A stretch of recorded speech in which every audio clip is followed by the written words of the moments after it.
Good evening, everybody. Welcome to this edition of Emigrate Open Day.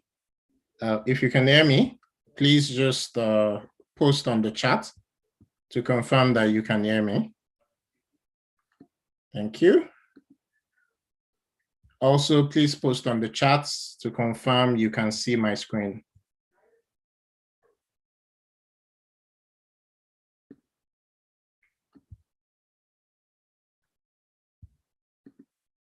I'll just wait for a few people to do that.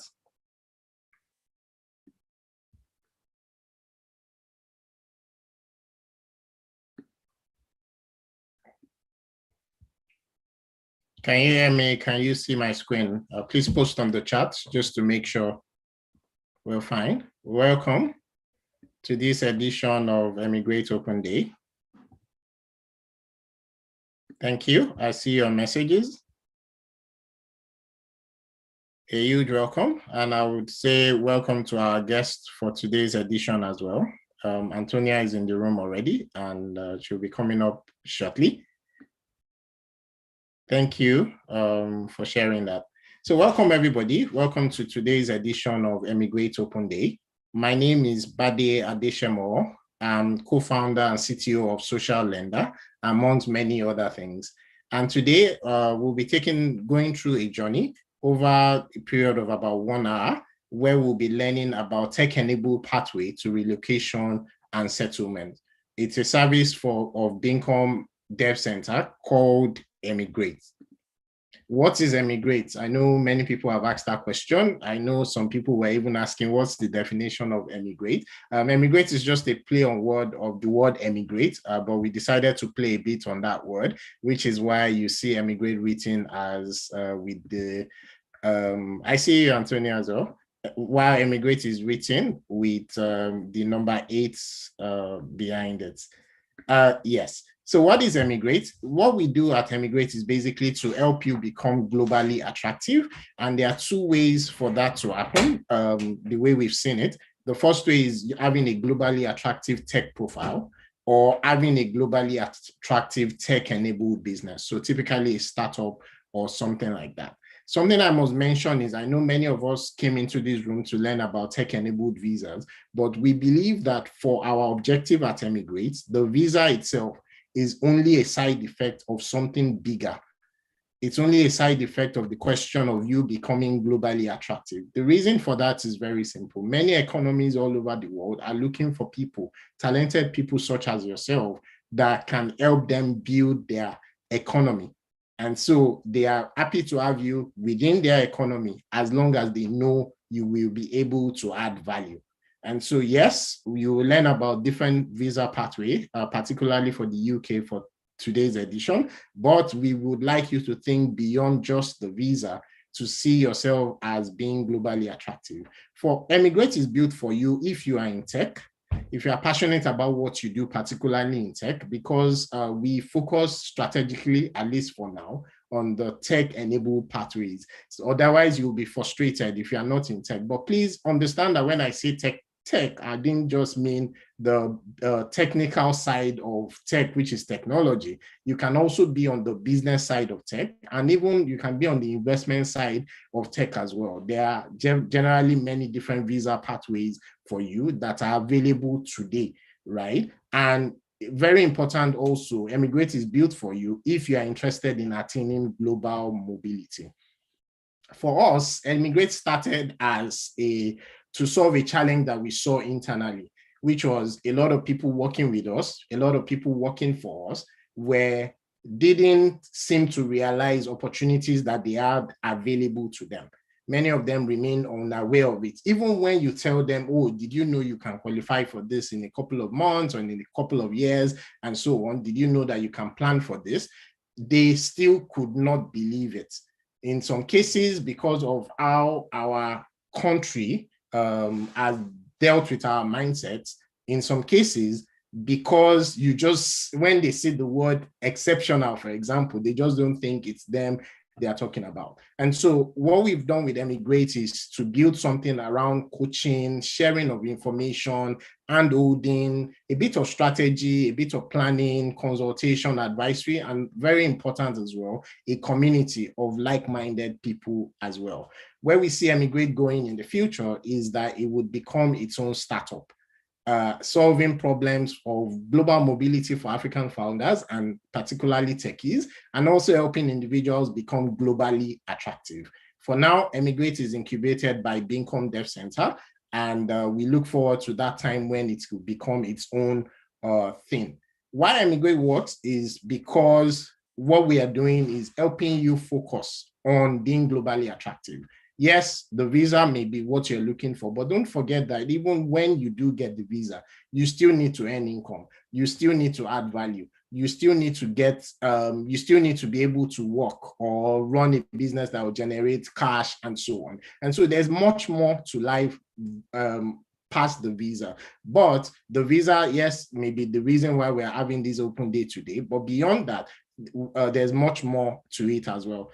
The key point in all of this is to add value. And so we would like you to not come into this open day with the mindset of, oh, I want to be anywhere but in Nigeria, I want to be anywhere but in Africa. We want you to come with the mindset of, I want to actually become an expatriate, right? Something I say a lot is that there's a difference between, there's only one key difference between people called immigrants and people called expatriates. And it's basically the side of the pond that you are going from. So if you're going from Africa to the world, right, you are called an immigrant. If you are coming from the world as an expat anyway, if you're coming from the world to Africa, you are called an expatriate, right? And the question is that even if the world refuses to change its own nomenclature, can you make sure that you are going out there as an expatriate in itself? There are many different tech-enabled visa options. And as I mentioned before, not when you see things like, oh, exceptional talents, and we'll be talking a lot about that, many people don't generally think of it that, oh, this is me they are talking about. And for some people, even your business may not just be your visa, it may also be your ticket. There have been many parts of the world I've traveled to because my startup actually paid for the ticket, or it was sponsored because I was a founder of a startup. And that's why I was able to travel to some of those places. And there are many opportunities along that line that are available as well. Only if you are aware of it, only if you are positioned for it, only if you are attractive enough for those opportunities to be given to you. Some people today, this is the slide that you're looking for, because everything we'll be talking about, minus our own guests' own experience, is in public domain. The question is, why didn't you know about some of these things? Maybe you weren't looking in the right direction. Maybe you didn't even know it existed, and so on. But here they are, some of the visas that are available to you as of today, simply because you are globally attractive. There are qualification criteria for each one of them. For the UK, the startup visa, the innovator visa, and we'll be talking about, for most of today's edition, about the global talent visa, which is the Tech Nation visa. There's the skilled workers route, which is also available for the US. Last open day edition, we spoke about the US, particularly the O1 EB2 route with our guest, and then there's the EB1 route. For Canada, yes, many people are familiar with the express entry route, but did you know that there's a startup visa for Canada? And if you qualify, you could actually get permanent residency within 1 year, right? In France, there's the French Tech visa. Many other European countries have different types of startup visas. There's also the freelance visa in like Germany and so on, digital normal visa, and even UAE came up with its own type of visa recently, where they said that you would get 10 years, right? Though I put a question mark there because the way it seems is that it's a route, they say it's a route to citizenship. Most of these visas I mentioned are routes to citizenship and settlement over a period of time. UAE says it is as well, but it seems like that settlement itself has some sort of comma in it.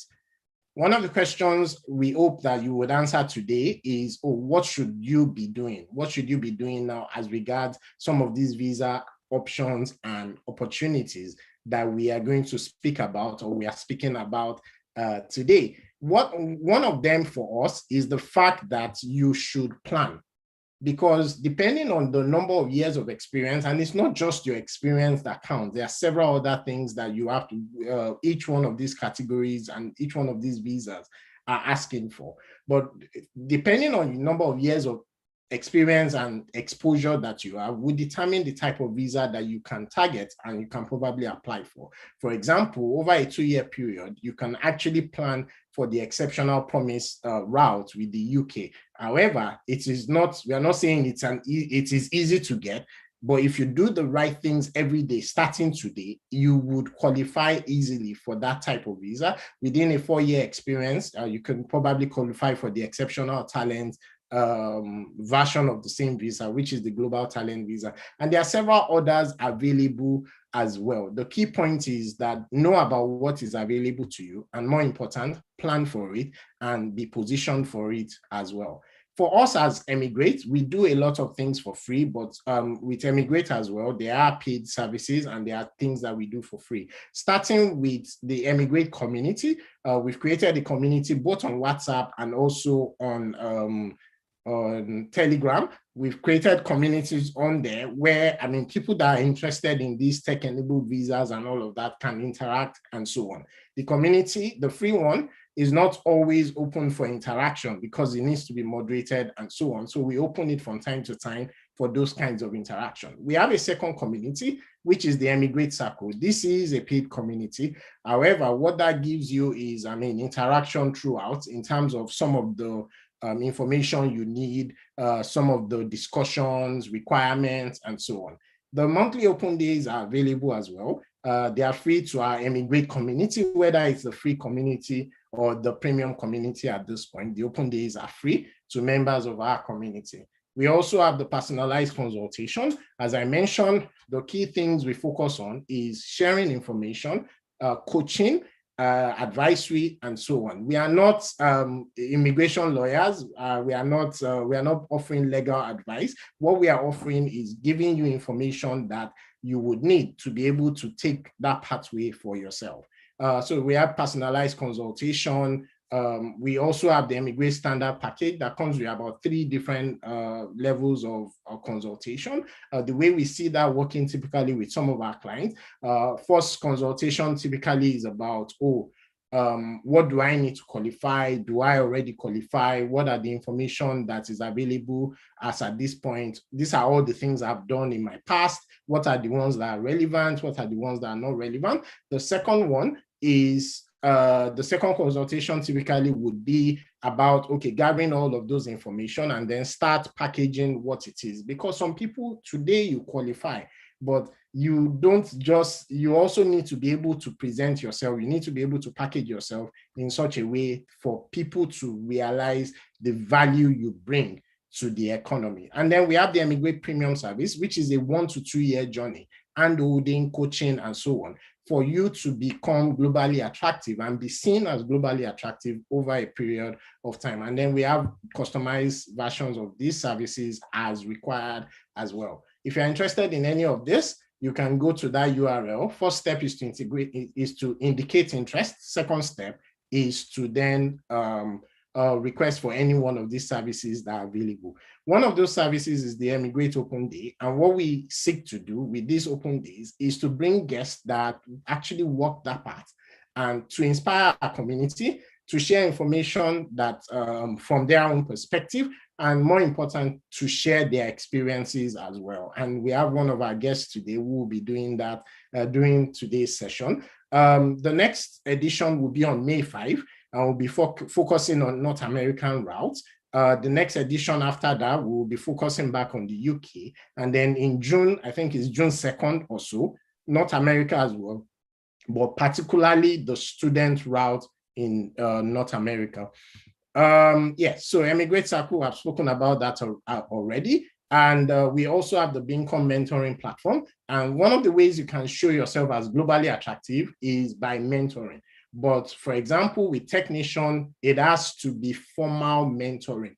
So it can't be just, oh, I know a guy and I've been talking to him and so on. It needs to be formal mentoring. And we do have a formal mentoring platform, which we are launching. And so that is available. And then one of the programs we currently run is the Bincom Global Tech Program. It's a 1 to 2 year program that is able to take you from it's a 1 to 2 year program that is able to take you from a point of beginner or intermediate in tech for you to learn skills, gain experience, and also gain exposure in the field of technology.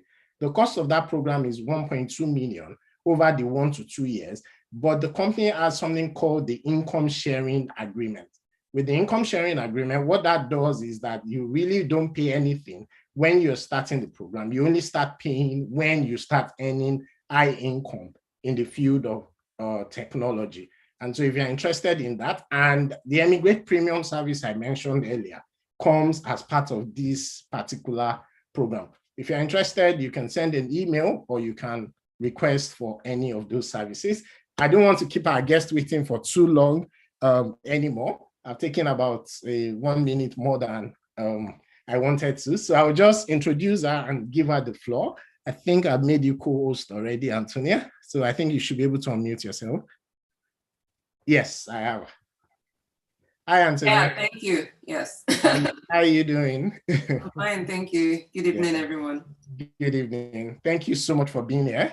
We look forward to your session. I know some people had their hands up and we're about to ask questions. We will take all questions at the end or towards the end of the event. So Antonia will be sharing within the next 20 to 30 minutes, and then we'll have about 20 minutes for question and answers. But if you have questions, please post them in the chat. Please post them in the chat so that we can take those questions first. We will take questions posted in the chat before we open the floor for additional questions if there is time. So over to you, Antonia. Thank you so much for being here. Great, pleasure. I will share my screen as well. Oh, okay. You should be able to do that. Sure. Okay.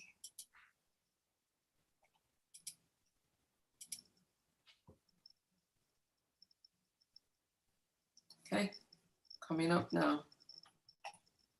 This should be visible. Yes, your screen is visible.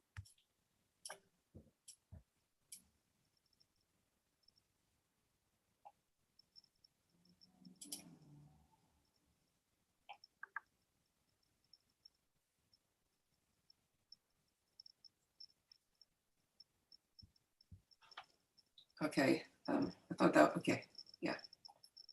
So yeah, my name is Ipemi Antonia Ani. Ipemi is a Nigerian name. I'm from Nigeria. It's from Edo State, actually. So that's my first name.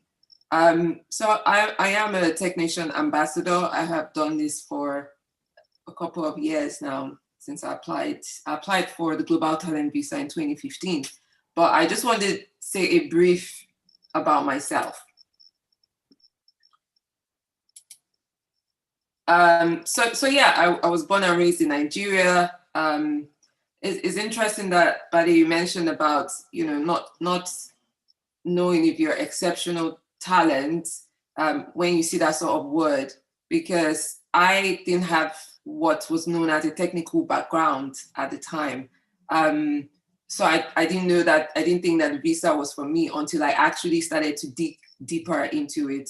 So I'm presently a design consultant. I'm also into tech consulting and training with my husband, who is a cloud architect. So definitely more technical than I was when I applied for the visa. But even then, there wasn't any guidance around anything apart from, you know, basics of business or technology roles. But anyways, just to give you a brief background on myself, like I started off in Nigeria.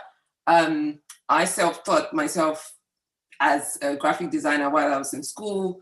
I ended up creating the design for our school paper then. I went to Covenant University, and I also designed the very first graduating set billboards that used to appear in the school. So that was what I was doing at the time. But I had a setback where I was robbed outside of school, but I lost my laptop, I lost everything and I couldn't design. So I was thinking at that point in time, what do I do? So after I left CU, I decided to apply for this design school in the UK and came all the way here in 2009. So for me, I was just coming to school, but it was really good that when I got here, I found out that there was a visa called the post-study work visa, which is a 2-year visa after you've schooled for 1 year. And that just helped me to transition into working in the UK. So I did, I spent about 5 years working in various kind of sectors. As you know, the great thing about working as a UX designer at the time was that I could work in any kind of sector. But I also got interested in, you know, there were lots of communities around technology that were forming, especially in London where I was. And there was the opportunity to gain mentors, to also mentor other people, training, to talk at different events. So all those things just also made the experience richer. So I wasn't just working, but I was, you know, involved in my community. So because I was on this, after the post-study work visa, I transitioned into a sponsored visa, which is called the skilled visa right now. I transitioned into that, but the challenge with that was every time you move to a new job, you have to apply for a visa again because the company has to sponsor you.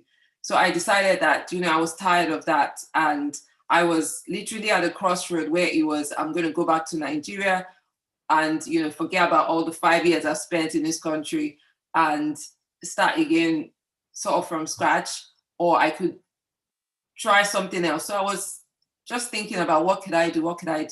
But then there was someone that I met within the tech community that told me about his friend that applied for the visa. His friend had only been in an accelerator, a startup accelerator, and he had applied for the visa and got it. And I was thinking, that's not as exceptional as I thought. You know, you think exceptional, you may be curing cancer or something, but it was just plainly the potential that they would see in you. And I thought, oh, okay, I can look back at the things I've been doing and try to apply. So anyways, I applied for the Global Talent Visa, which is called now. Back then it was Exceptional Talent. And within 2-3 months, I was given the visa. I mean, I just, you know, threw everything in the bucket and I was like, I'm just going to do it.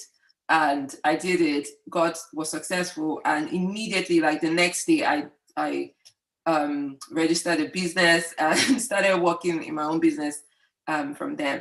But unfortunately, that same year, I actually suffered another set of setbacks, which if I hadn't gotten the visa just before that, it would be, you know, it would have been a catastrophe to me and my family at the time. So it was just, it came at a really great time. I mean, I'm a believer in God, and I know that came, like God was watching over me and arranged everything at that time.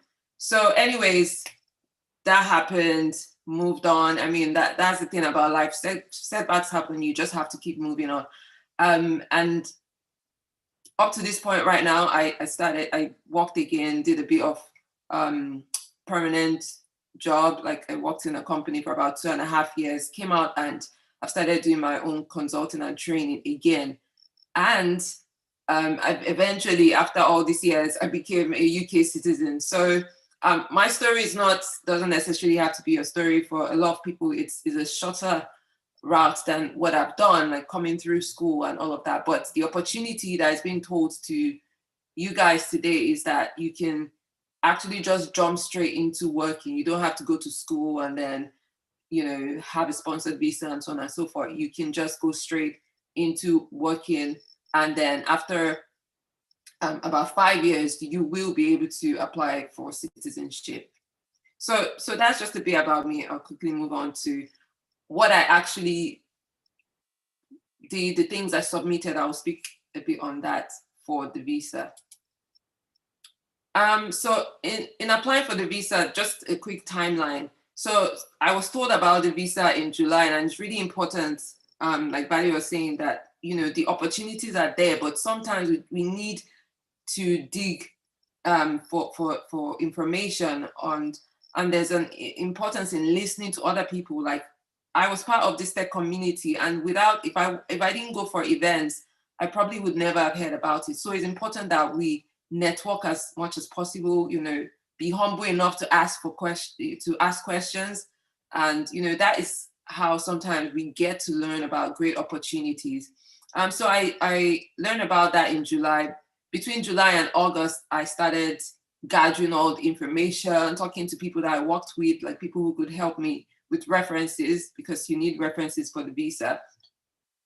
Also, just really looked at the things I'd done and matched it to the technician criteria. Also, I reached out to people within technician to ask questions, because as I said, there wasn't really guidance around things like design, UX. It was more about, code, being able to code, and maybe marketing, business opportunities. So I really had to carve my own way out there, based on the little information that I was given at the time.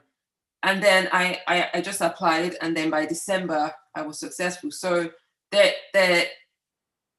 is a need for a bit more planning that I probably did, because this was in 2015. The criteria is a bit more strict than what it used to be. So you definitely need a bit more planning. But thankfully, a lot of the things they asked for are things that I was already doing, and I was just able to piece it together. So just as an example, this was some of the things that I submitted. I submitted 3 awards that I had won. So the awards weren't like I came first in the world or anything. So one of the awards, 2 of the awards were actually scholarships. So I had won a scholarship from a body called Innovate UK. So they're always at the forefront of tech and innovation within the UK. It was an award to attend a conference, and another award to get training in a particular area, so in mobile user experience. And then the other award, I came second in a global competition about innovative ideas. So it wasn't, none of them were things that I was number one at. So don't always think that it's about number one. Think about the potential. Think about the fact that you've applied yourself towards something. And then the second thing I submitted was the designs of a patent that was submitted by some people in the company I worked at. So my name isn't actually on the patent, but because I did the original designs and I was able to show what those designs were, it was valid. I mean, I contributed to the patent anyway. So what I submitted was what the patent is, and where the link and everything, what it looks like, and what I actually have done. So those 2 things matched. And obviously what they're looking for in that criteria is an evidence of invention or innovation. So something new that hasn't been done before. So that was something that fit that criteria. Another thing they were looking for is just examples of your engagement with community. So it's not just your everyday, day-to-day work, is how are you helping others in what you're doing? So I submitted examples of being at several conferences that I managed to speak at. Also, I spoke at, I gave like a lecture at a university. So just being able to apply yourself in different areas is really important.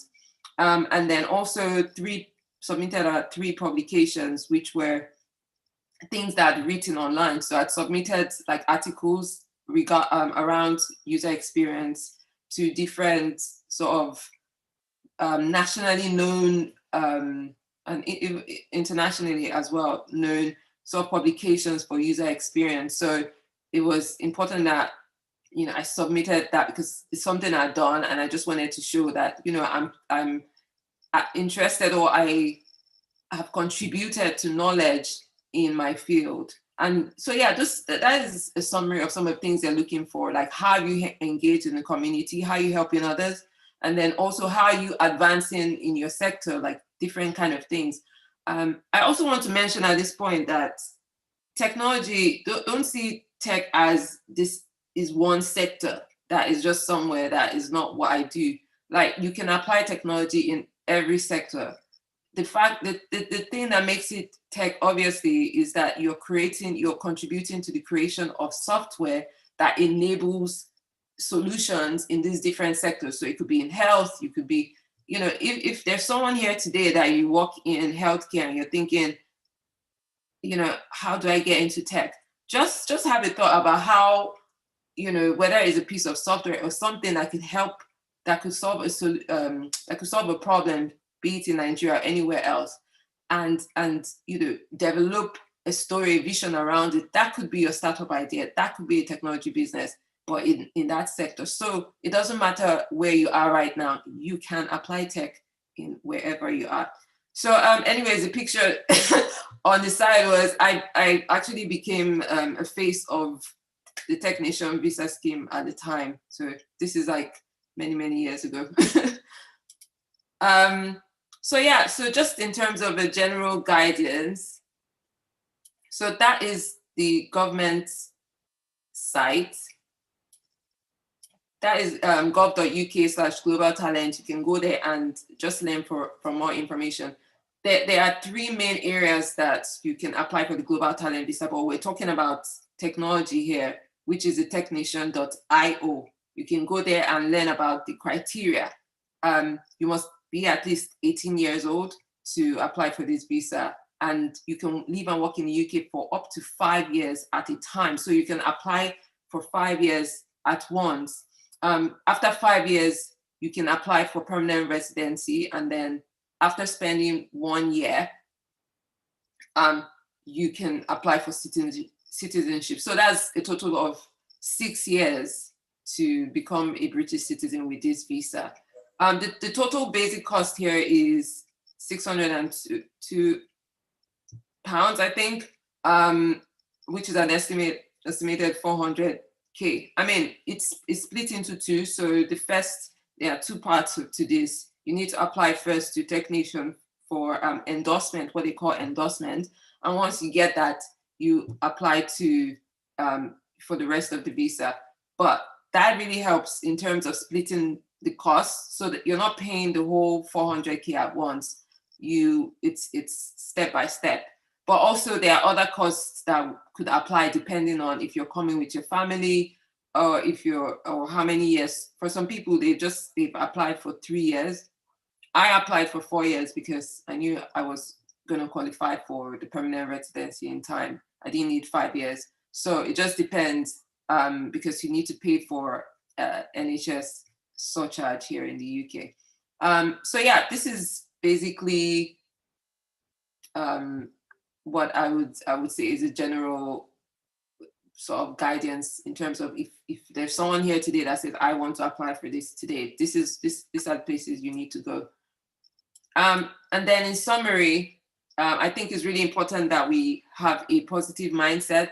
Again, it's exceptional. Everybody has the potential to be exceptional. You just need to convince someone else about it. And that's the work, that's the job you're going to be doing with this visa application, that you're trying to convince the person reading your application that I have the potential. I've got great ideas. This is how, my journey has been. I fell into tech because I thought it was the best way to solve problems. Whatever your story is good to put that into your application. So you walk in faith and not fear.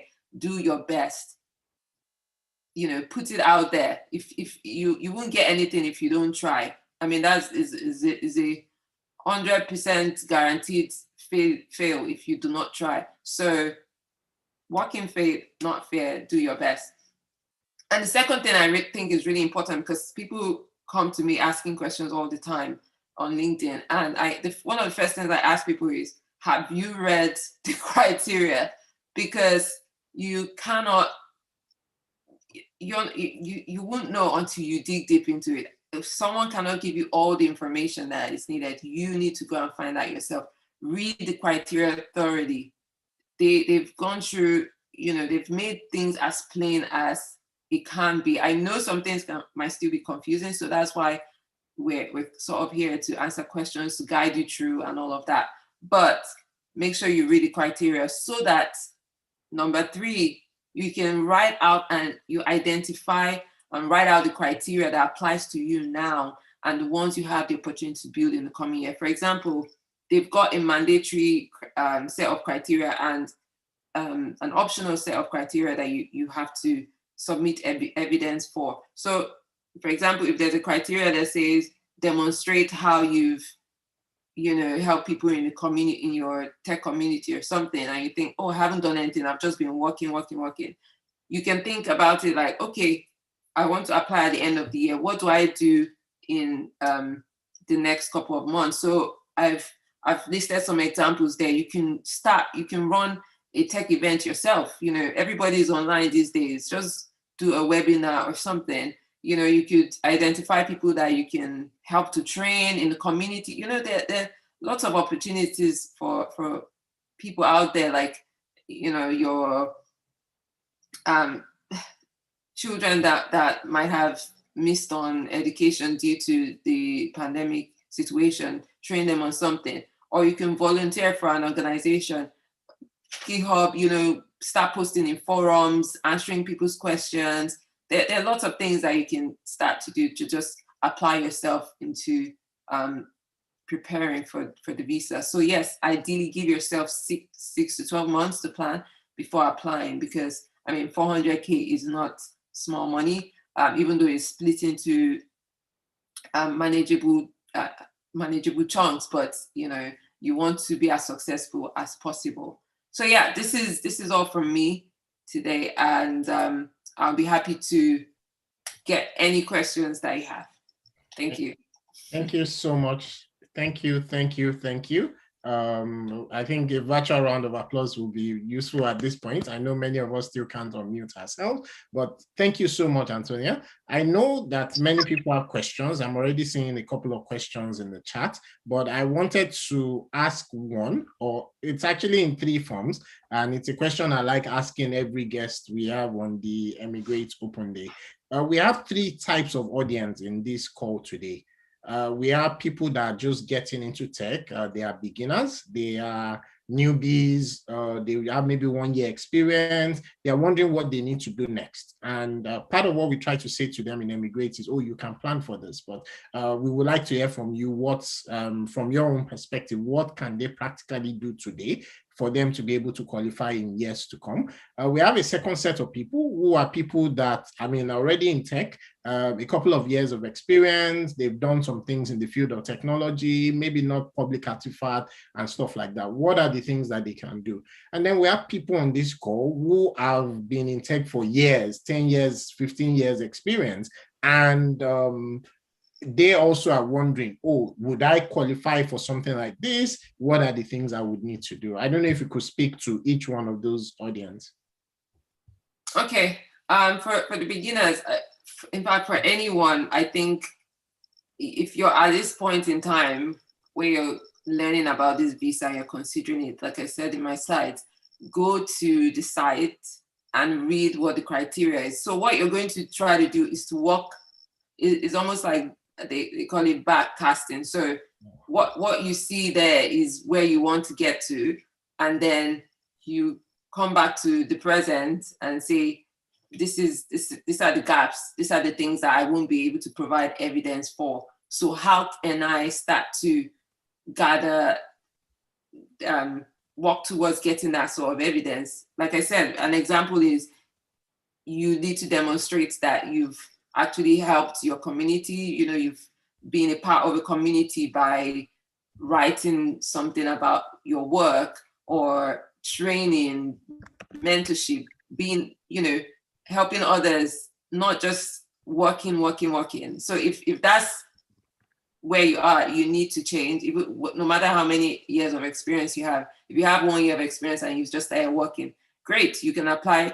You can start to think about the exceptional, the promise, the promise side of it. There's promise and talent. Typically, it's up to technician. They will decide for you, no matter which one you apply it to.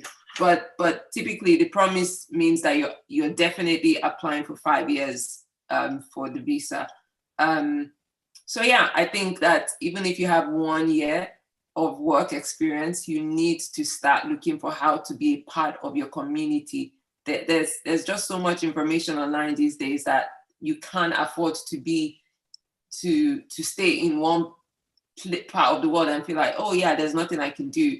If you are a developer, there are lots of development community. You can start to help people there, start to gain experience, just seeing how others do it as well. Connect with people on whether on LinkedIn, on Twitter, whatever, start to build. So definitely the first thing for anyone at any level is go and read the criteria properly and then walk back from that, identify the gaps from where you're standing and then walk towards the goal of achieving, being able to provide evidence for those criteria.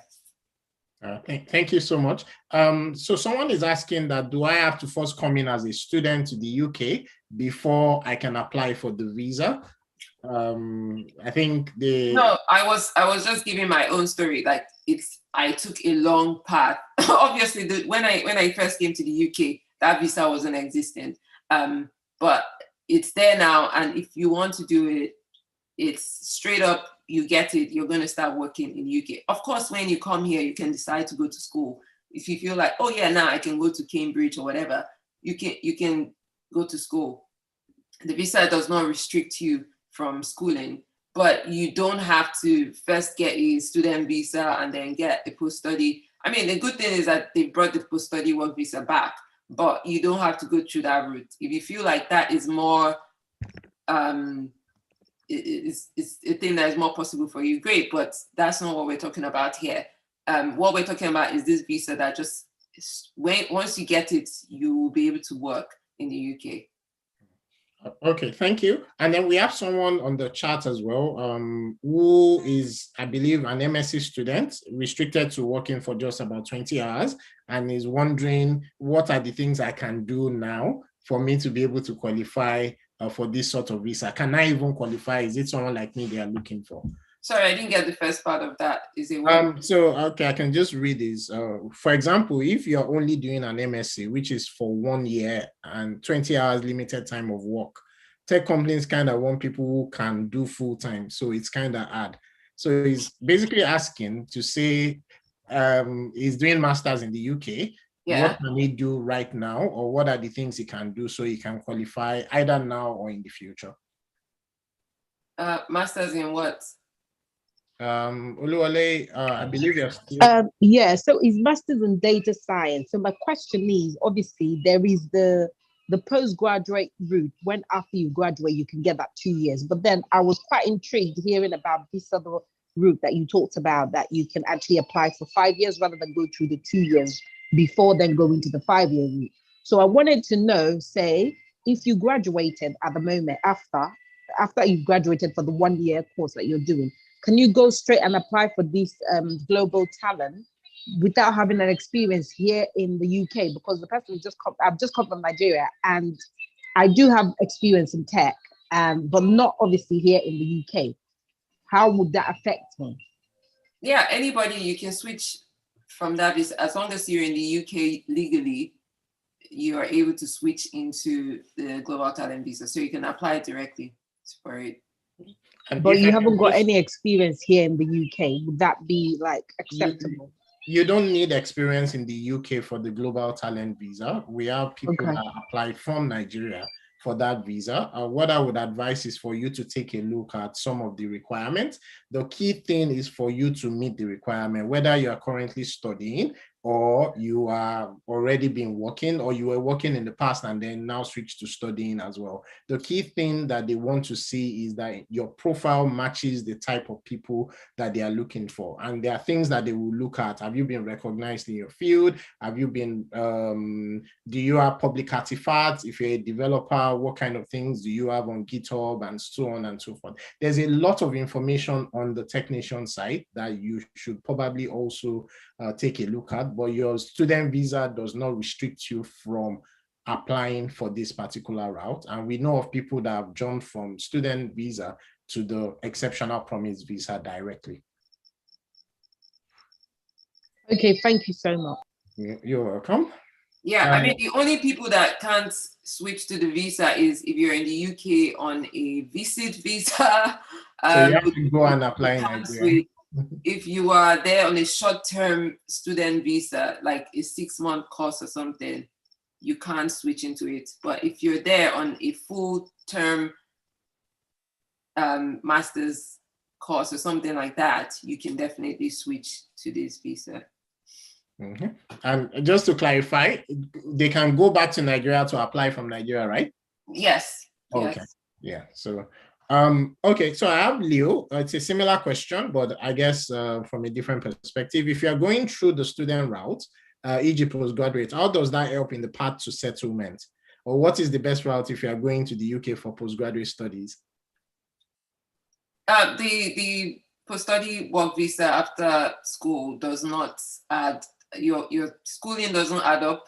The post-study work visa doesn't add up. So it is in your best interest to switch as soon as possible.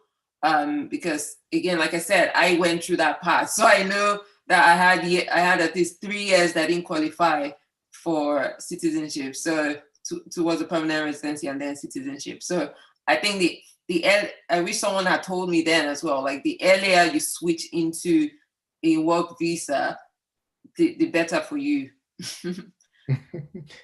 Yeah, and I guess I should just address the question. Someone there says that, oh, it would have been better for us to be lawyers. We are not lawyers. What we can do is we can introduce you to immigration lawyers. And everything we are saying on this open day is not legal advice, right? I need to say that disclaimer to protect both ourselves. Very important is what we are doing is just sharing with you information that is available. And of course, we do our paid services where we can handhold you for the rest of the way and so on. So that's what we are doing, not that we are giving you legal advice. We advise you to also go look up some of this information that we are sharing as well for yourself. Yeah, Antonia, I have someone that is in UI UX as well. Okay. And she's a bit confused. And I think you mentioned it when you were speaking as well, to say, oh, for developers, they can check things like their GitHub and their Stack Overflow and so on to see what their contribution to the field of technology is. You are from the UI UX graphics background and all. What would you say to that person? I think, if you're doing that sort of work, you definitely have a demonstrable, like a piece of work that you've done. Is the person on the call here? I'm not sure, but she's on Emigrate Circle, so I'm sure she will probably watch the recording, even if she's not here right now. Oh, okay. So that would just been good to dig a bit more into her experience. But you definitely have, the good thing about design is that you must have something to show. You have something to show. So if you're working for a business that you believe you're creating like innovative solutions for something, that is the story around the design to say, and that is what I did. I submitted an innovative solution for a game that was created in my company. So I didn't come up with the idea for that, but because I was the designer involved in putting together the visual, bringing the idea to life through visuals, that was enough to qualify. That is enough to qualify because you're showing that this is how I've contributed to this innovation. It's not necessary that you have to be the originator of an idea.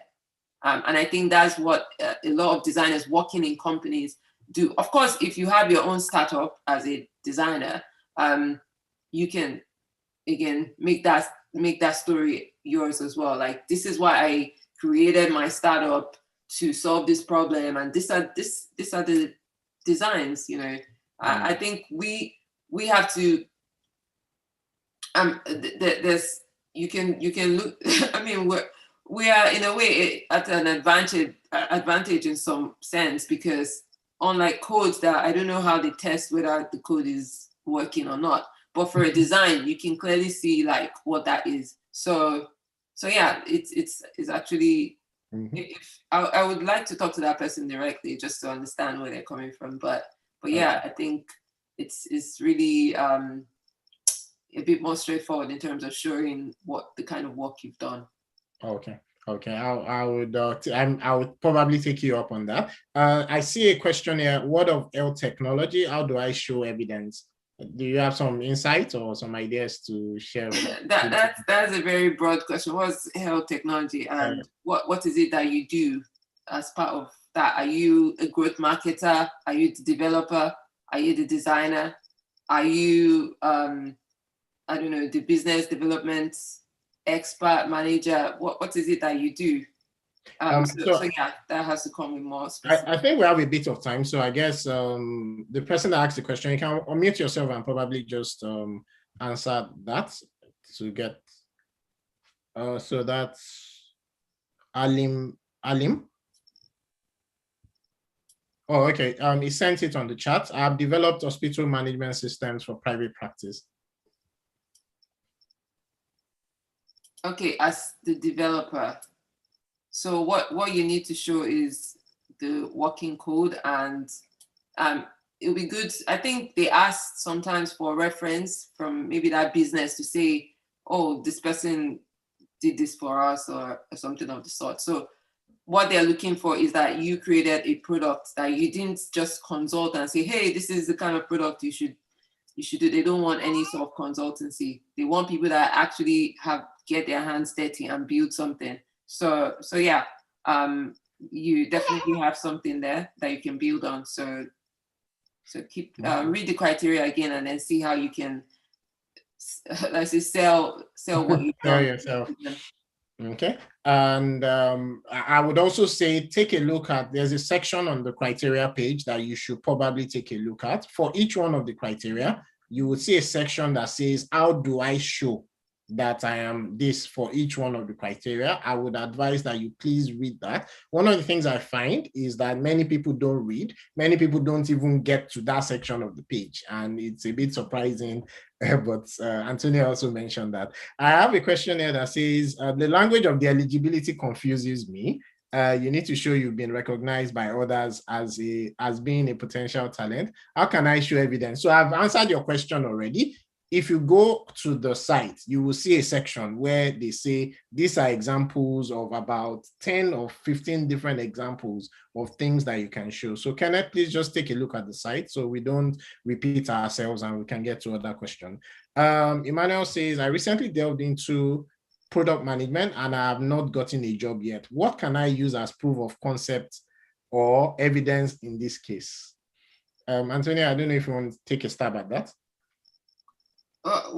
What do you mean recently delved if you don't have a job? What are you doing? Are you just learning about it?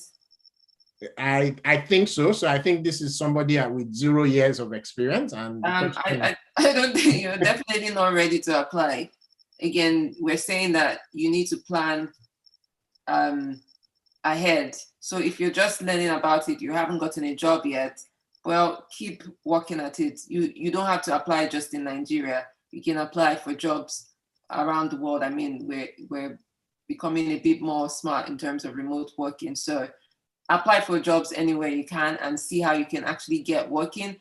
They don't just want to see people who are learning something. If you want to learn, there's a student visa. This is about people who can demonstrate that they can work and have the potential to do more. They have the potential to actually make the UK well known for digital technology. So that is what they're looking for. So if you've just started, you've just delved into it, what you need to do is go and look at the criteria, read through it, and then walk backwards to say, okay, I'm just in the learning, I've just finished my learning, and this is where I would like to get to. How can I bridge that gap? So first of all, you get a job, or you can get your own idea, like the problem you want to solve. Create a startup, and you really don't know where that's going to take you. It just starts with someone starting something. So yeah, that's definitely the first steps. Yeah, thank you for that. And let me just emphasize the walking backwards that she mentioned, to say if you already know that this is the question paper and the answer expected of you in X number of years, let's say 2 years, because we have a program where we prepare people over a 2-year period to be able to qualify. So if you know that this is the answer that is expected of you in 2 years, you can walk backwards to today to say, oh, what are the things I have to start doing to be able to qualify in 2 years' time? And don't forget that they are also asking you for a track record. So you can't just show up today and apply today that, oh, okay, I quickly got into the newspaper today and then I'll pick that newspaper to go and apply. It doesn't work that way, because the assessors are also veterans, I assume, in the industry, and so they know what they are looking for. We are asking you to become globally attractive, then go and apply. The discussion here is about what are the things you can do to become globally attractive. And the good news is they've shown you that criteria. The question is, would you bother to go look at it? Would you bother to go plan for it? Would you bother to say, oh, fine, I could qualify over a period of time? Or would you just say, oh, this is something for Nobel Prize winners? Many of the people that got the visa and many of the people that we've been speaking with on our different Emigrate Open Day, you can clearly see that they do qualify, but I mean, and you can plan to get there also over a period of time. We're getting close to the 1 hour mark for today's edition. And so if you have any last minute question, I would advise that you just post it in the chat. I think we've, yes, I think we've covered most of the questions that also came. We didn't have so many questions from the community this time around. Do I need a new business? We've answered that already. The answer is no. You don't particularly need a new business per se, but whatever it is that you have, just see what is required of you, particularly for this visa. What are the documents I can submit? We've also spoken about that to say the different documents that you can submit are have already been written out there to say these are the things that you can submit in terms of document. I've handled the question about the about whether or not we are lawyers or immigration lawyer, and we can introduce to immigration lawyers. So we do have relationship with lawyers across the different countries where we are tracking. So that's the UK, the US, Canada, and France. Those are the 4 key countries that Emigrate is tracking at the moment. I spoke about some of the visa categories available for each one of those countries that are tech-enabled. Those are not all the visas that they have, but the ones that are tech-enabled that you could qualify for, that you can plan for. I spoke about those earlier in the call. I want to ask about beginner to skilled program, which you pay after you end the program. What's the process? The process is for you to simply go apply at bincom.net/globaltech. I will put that on the screen again. bincom.net/globaltech. That's where you need to go apply for that particular program. And the process will start from there. The URL is on the screen, so you can go there, apply for that, and then you can go through the process as well. Let me see. I think I saw one more question. Can you put the link? How about getting a job in the UK when you arrive? Do you get to choose where to live, or the visa determines that? Anthony, I don't know if you want to speak to that. Yeah, absolutely. When you come here, you can choose, no matter what you say on your application, once you get here, you can choose where you want to go. A lot of people start off in London and then go somewhere else, but I mean, feel free. If you have friends and family in other places, you can go where you want. In terms of getting a job, I think that's where Bade comes in to help you with all of that. But you know, that's up to you. But if you come here and you end up at McDonald's, that is not, you're probably not going to get permanent residency. I'm saying it because they actually ask you what you've been doing in all the years when you come to apply for a permanent residency. So make sure that you are actually searching for an appropriate job in the area that you applied for, especially. So yeah, that's what I would say about that. And more important is also, if you have already planned your career, one of the things that, I mean, this visa probably does for you is that particularly if you're applying in the UK, one of the questions you will get asked is that, do you have the validity, do you have the permission to work in the UK, right? Because many companies are looking for people, for talent, but they are not ready to sponsor the talent on the route to come into the country. And so it makes it easier for you to be able to get some of the jobs that you're looking for. But remember something I said at the beginning, think about the visa itself as a stepping stone. the big picture is for you to be globally attractive. You can choose anywhere in the world where you want to be. You can be in Nigeria, you can be anywhere in Africa, you can be in South Africa, UK, anywhere you want to be in the world. The key thing is that if you are globally attractive, it would make a lot of sense for you. It gives you option, it gives you global mobility, and you have everything you need today to start planning for you to be able to get there. Somebody said, is there space for PM? Yes, product management is, there's space for product management as part of the Global Tech program and project management. So it's a combination of project service and product management for the Global Tech program using Agile, Scrum, and so on in terms of the frameworks. My question is for business development and data analyst role for energy startup. Can one say he is qualified to apply?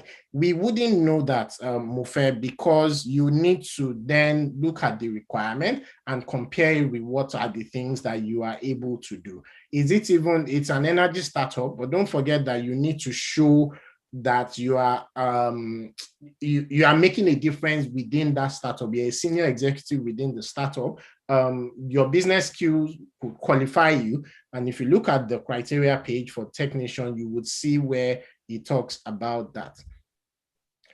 Yeah. So I think we've taken all the questions that we've had today. So let me just do a bit of housekeeping so my people don't say I didn't talk about it. Apart from the free things we do in Emigrate, we do our paid services as well. Some of them you would find on the Emigrate section of the Bincom Dev Center website.